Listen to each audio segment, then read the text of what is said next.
Text of Zhang Ailing's Young Chapter 7. Teaching in winter school turned out to be quite strenuous, which Gu Gang did not expect at first. The school is on a hill 5 miles away. Normally I wouldn't feel anything if I walked this small distance, but now because I'm hungry, I can't walk more than a mile without breaking out in sweat. Facing the choking northwest wind, I climbed up the mountain out of breath. When I stood in front of the blackboard, I couldn't even hold a piece of chalk firmly in my hand. There was literally nothing to eat. He planned to endure hardship when he went to the countryside this time. He had made some mental preparations in advance, but he never expected such a thing. Many friends who went to the countryside to participate in land reform were somewhat complacent and talked about their experiences. They gave him a lot of advice. Farmers are naive, they say. If he has a good impression of you, he might give you a piece of cake that he has taken a bite of. If you don't eat it, you will offend someone. If you go to a farmer's house, they might wipe it with a dirty diaper. Stole, please sit down. If you frown and dare not sit down, you will offend others. Gu Gang did not think that the farmers were as naive as they said. Almost stupid. As for the flatbread, I have never seen anything like this in the countryside. People here eat 3 meals a day, a pot of thin rice, soup with grass cut into an inch long floating in it. Of course, it is inconvenient to talk about this matter to others, especially Comrade Wang. Therefore, it is impossible to know whether this is a local situation in these counties or a common phenomenon in the vast area. There was never a word in the newspapers about starvation in this rear anywhere in the country. He had a strange feeling of emptiness, as if he had jumped out of time and space, and life was a place that did not exist. This was the first time he tasted hunger. There was a dull emptiness in his heart that kept biting at him, a dull knife, and a dull saw grinding at him. The kind of pain was somewhere between toothache and heartbreak. Everything he looked out of his eyes became as illusory as a dream. The sun was shining quietly on the fields. There were people cutting firewood on the hillside. And there was a thud in the wind, the sound of gongs and drums. In the past 2 days, the village has escorted the Yanko team to practice there every day. Everyone is still living their lives as usual, as if nothing happened, which is simply unbelievable, still cooking 3 times a day. In the humid air, the blue smoke floated low on the ground and lingered for a long time. The smoke contained a slightly spicy fragrance. At noon, all the black-tiled and whitewashed houses all over the mountains and plains were smoking. From a square hole dug in the wall, a stream of white smoke was slowly exhaled, as if the soul was stolen, as if in a kind of religious fanaticism. Here, the soul left the body and rose slowly. Gradually the soul flew to the sky, and the soul dispersed into the sky. Gu Gang looked at the smoke, and suddenly remembered the old saying, food is the most important thing for the people. In their hard life, food is everything. And now we are starving all the time. How could it keep going like this? He couldn't help but feel a little scared. He watched himself lose weight day by day, and this was what worried him the most. People who participated in the land reform boasted that they gained weight after spending 3 months in the countryside. Some people also said that going there cured all the stomach problems they had suffered for many years. It is said that everything can be cured. Seeing some backward people shrinking back, they said, although life is hard, as long as you have a clear mind, you will gain weight. On the other hand, if you lose weight without enduring a little hardship, it is obviously because of your mind. I haven't figured it out yet, and I'm still resisting subconsciously and willing to reform. Gu Gang thought to himself, in 2 or 3 months, he will be so thin that he will be skinny and bones. How will he be able to see people when he goes back? And he must not tell people that he came out of hunger. Saying that people in the countryside are starving is something that no one can say to anyone, unless they are not afraid of being arrested by the Public Security Bureau as spreading rumors. Gu Gang is very proud of his sense of humor. He said to himself that although the Communist Party is a materialist, but when it comes to the treatment of employees, they immediately become 100% idealists, believing that spirit can defeat matter. Even though the working hours are extremely long, you can still feel refreshed and healthy.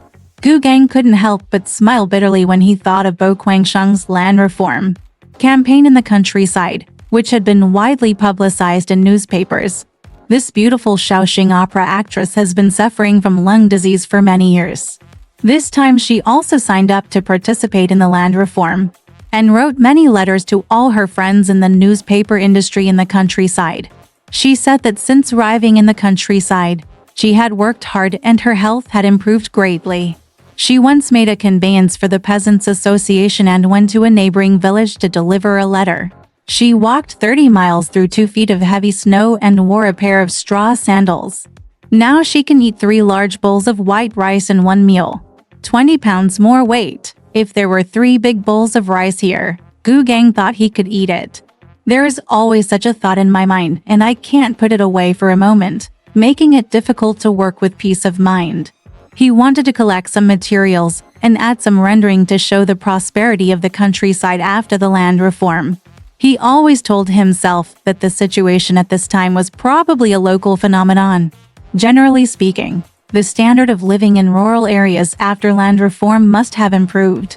You can know this by looking at the many statistics in the newspapers. He talked to many people individually. Comrade Wang also accompanied him to a neighboring village to visit several families of military martyrs. Everyone was smiling and very friendly, but they didn't speak much. There were also some people, but he thought they talked too much. These people probably couldn't figure out his origins and thought he was a high-ranking official who conducted private investigations and had the power to improve their lives. They hesitated and complained, saying that their lives were worse than before. When meeting such people, Gu Gang discovered a very useful term, atypical.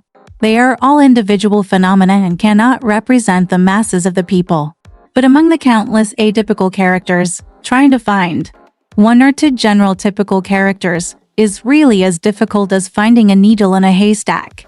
In Comrade Wang's eyes, An Tan can probably be regarded as a typical character, but Comrade Wang had never lived with her, so he didn't know that her songs of praise always only consisted of a few lines, and it felt monotonous after listening to her too much.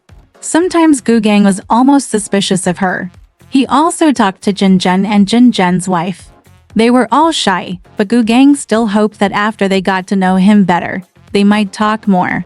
Jin Zhen is very serious about going to winter school. The fragrance of the moon comes every day. Because he seemed to enjoy her going.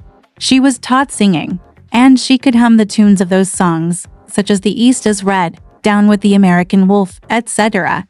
However, she didn't pay much attention to her homework. She didn't want to transform herself. Like all women who feel happy after marriage, she is very complacent. Jin Zhen went to Gu Gang and wrote a number of blocks, including door, table, chair, and urn, which were all things in the house. He took them and pasted them on the items. Everyone crowded at the door of Gu Gang's room to watch him write.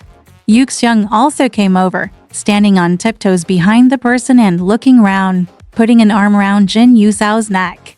Then she said, "Hey, Jin Yusao, you have a husband at home. If he doesn't study well, he will be embarrassed."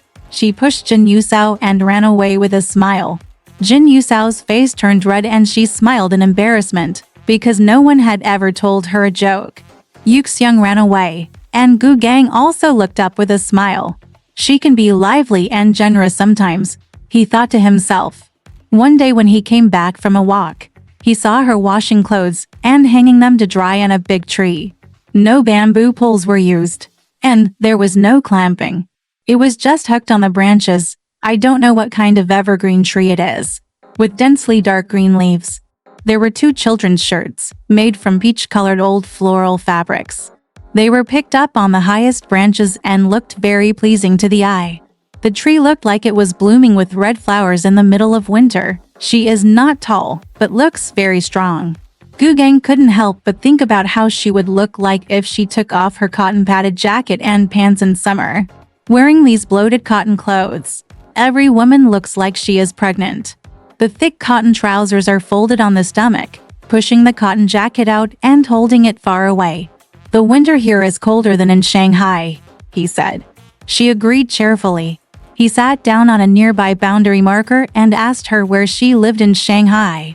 It turned out to be not far from his home. She said that place was just as good, the market was only 2 streets away, so it was very convenient to buy food.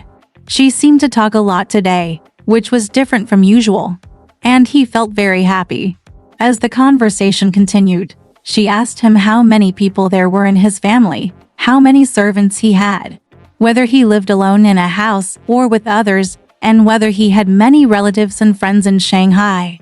He suddenly realized that she was inquiring about his financial situation and social status, as if she was testing his tone, hoping that he could find a job for her in Shanghai, if possible, find another for her husband. He was very disappointed in her. After this time, he never talked to her again. He often wrote letters to his wife and friends, and walked 30 miles to the town to post the letters. After posting the letters, he had lunch in a restaurant, rice or noodles, shredded pork with winter bamboo shoots, and stir-fried tofu, green vegetables, fried eggs, etc. every 7 or 8 days. There is always such a hiking trip. He was looking forward to this journey more and more eagerly. Then one day Comrade Wang came to see him and asked him if he had any letters to send. Comrade Wang is going to the town for a meeting, so you can send it on his behalf. Gu Gang found that he was so angry that his whole body was shaking. Is he not allowed to eat such a full meal after so many days? However, he tried his best to restrain himself. Of course, every time he goes to town, someone is likely to follow him and spy on his movements. But Comrade Wang probably wouldn't object if he paid for a better lunch himself. It's one thing to feel contempt for him because of it. I have no letters to send, he said, smiling. Fortunately, there was a book on top of the letter he wrote last night, because the seal was not secure. Natural glue is for the public, and after the price drops, it no longer sticks. It's really dangerous to lie like this. If Comrade Wang happened to pick up this book, flip through it, and see the letter underneath, he would definitely think that there was some secret in the letter. Otherwise, why wouldn't you dare to send it to others? He must ask Comrade Wang to send this room away, the sooner the better. The Chinese New Year is almost here. You must be homesick, right? Comrade Wang patted his shoulder and said jokingly, "Want to love someone?" He used the common pronoun wife in the old communist area. Gu Gang just laughed. Comrade Wang, won't you go home to see your lover during the Chinese New Year? I haven't been home for 2 years, Comrade Wang said with a smile. It's been a busy year, and I really can't leave. You are too enthusiastic about serving the people, Comrade Wang. I see that you are really busy, working from morning to night, so I have no chance to learn from you. You are too polite. I am a comrade, so there is no need to be polite. No, I have many things to ask you. If you go to town this morning, I will give you a ride and we can talk on the way. That's great. Let's go. I should be leaving anyway. Comrade Xiaozhang was waiting for Comrade Wang outside the courtyard. The militiamen did not wear uniforms and were not fully equipped with weapons. Most of them carried sticks, swords and red cherry guns. Comrade Xiaozhang was holding a rifle. The group of them slowly walked out of the village, looking very majestic, with such a guard behind them. Comrade Wang asked Gu Gang how his script was going. Comrade Wang has said this several times, and this time he said again, "It would be great if you were here during the land reform. It would be really touching." What a good material. Gu Gang hated it most when people kept picking up his sores, saying that he did not participate in the land reform. That winter was particularly cold and his lungs had always been weak, so his wife did not let him sign up. Of course, he knew what kind of person he was in Comrade Wang's eyes, a backward element and a 100% opportunist. It's really touching. When these peasant elements got their farm tools, you didn't see their expressions of joy, said Comrade Wang. But the joy of farmers who have turned over has gone out of fashion, Gu Gang said angrily. There was an article in last month's literary and art newspaper devoted to discussing this point. It said that literary and art workers should no longer use the joy of farmers after land reform as a theme. That should be a temporary stage, and we cannot stay in that stage forever. We should continue to it's a step forward. Comrade Wang listened carefully and showed appropriate respect for the national authoritative publication. Well, that's right, he said, nodding. There's still a lot of work that needs to be done.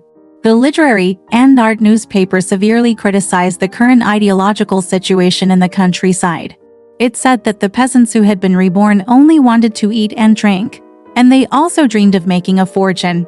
In the north, they also made up a song, 30 acres of land, 1 cow, wife and doll on the hotbed. That's all their ideals. They indeed lack political consciousness, Comrade Wang admitted. As long as there is a pig in their house, they will want to kill it when their daughter marries her, and everyone will celebrate. This kind of thinking is really unacceptable. Gu Gang continued to paraphrase the words in the article. Comrade Wang nodded respectfully. Farmers are indeed backward and lack political consciousness. How's your support group doing? Our autumn harvest team did a great job this fall, Comrade Wang said happily. Next spring we plan to organize the autumn harvest team into a mutual aid team to prepare for closer unity. We will gather all the cattle and redistribute them to each group. As soon as the whistle blows, everyone will go to the fields collectively. Gu Gang was not interested in these, the first steps towards collective farms. It is a very painful process to wrest the land that the farmers have just obtained from them. It is like weaning them from the milk step by step, causing them to gradually lose it. Gu Gang absolutely did not want to adopt this theme as the theme of his script. If it were too understated and the farmers in the play happily joined the mutual aid group one by one, there would be no drama at all. If they retreat a little bit and need to be persuaded, it is difficult to write the degree of retreat just right. If you are not careful, it will be like farmers distrusting the government and rebelling against the government, so that's okay. Although Comrade Wang talked about this matter in a pleasant manner and answered fluently, I am afraid that he is also worried in his heart, but he just does not want to show it. While talking, I arrived at the entrance of the village and suddenly saw the bright stream lying in front of me. As they walked on the bank of the stream, Comrade Wang sighed. It's not easy to do political work, he said. I really envy you literary and artistic workers. In today's great era, there are so many epic and tragic things waiting for you to write. Things about the workers, peasants and soldiers should be written for the workers, peasants and soldiers to read. Things that the reactionary government was not allowed to mention in the past can now be done written. Current themes are everywhere. Gu Gang nodded. This is indeed a big time. I used to like writing when I was young, Comrade Wang said melancholy. Gu Gang could imagine the kind of things Comrade Wang wrote in the school magazine when he was a budding Communist Party. But he listened patiently to Comrade Wang's account of how he once accepted articles for a newspaper in a small town in Jiangxi, and went from submitting articles to becoming the editor of a supplement. In winter, the water is shallow, and piles of gray stones are exposed in the stream, which reminds Gu Gang of road construction in the city. At this moment, he suddenly had an idea and remembered the story of building a dam. Assuming that this stream overflows every year, flooding the farmland on both sides, and destroying some crops, then an engineer is sent here to plan countermeasures. After consulting with the local elderly farmers, he proposed to build a dam with movable gates on it that could be opened and closed at will. So the problem was solved. This story can express the combination of farmers' wisdom and technical knowledge. If the engineer came up with this method alone, then the screenwriter would inevitably be criticized as indulging in the arrogant fantasy of intellectuals. There may be a stubborn old farmer in the play who refuses to cooperate with the technicians and only relies on his own past experience of. He committed empiricism and was finally won over. There have been many videos about how engineers and veteran workers worked together to accomplish many miracles. They repaired a boiler that exploded. A lathe that was too old to be used anymore, they extended its life. The cotton mill lacked an important part that used to be imported from the United States and could not be replaced now. And there are ways to use scrap metal to make new ones. But until now, this situation has been limited to factories and has never been extended to rural areas. He opened up a new path for movies in New China. This subject is enough to make at least 30 or 50 videos. He was so excited that he broke his usual silence. When Comrade Wang's memoirs of writing life paused for a moment, he interrupted and asked, Comrade Wang, are there any dams near here? Dam. Comrade Wang was startled. No. What? You want to visit the dam? He suddenly became interested, with a smile on his face and staring at him with burning eyes. Gu Gang could tell that he was suspicious. No, I'm just thinking about it. If the river is not big in summer and it floods out and destroys the crops, is there any use in building a dam? Comrade Wang still seemed a little suspicious. The water is a little higher in summer, but it doesn't come out all the time. But for example, if it is full, Gu Gang explained. I just thought, maybe I can come up with a story based on this. But Comrade Wang looked at him in surprise. I don't understand why you want to make up a false story. In this big era, there are so many ready-made good materials. Now he finally knew what kind of writer Gu Gang was. He almost laughed out loud, holding it back with difficulty. But suddenly a large group of ducks appeared upstream and flew down the river at an unimaginable speed. There was a cry of Xiaxia, just like the flat and high-pitched laughter of the elderly. For a moment, it seemed to create an illusion, as if Comrade Wang used the most wonderful ventriloquism technique to transplant his laughter to the water, and Xiaxia flowed down the river. Comrade Wang and Gu Gang both felt a little embarrassed, and the colors on their faces changed. Alright, this part of the story ends here. Want to know what happened next? Let's listen to the breakdown next time.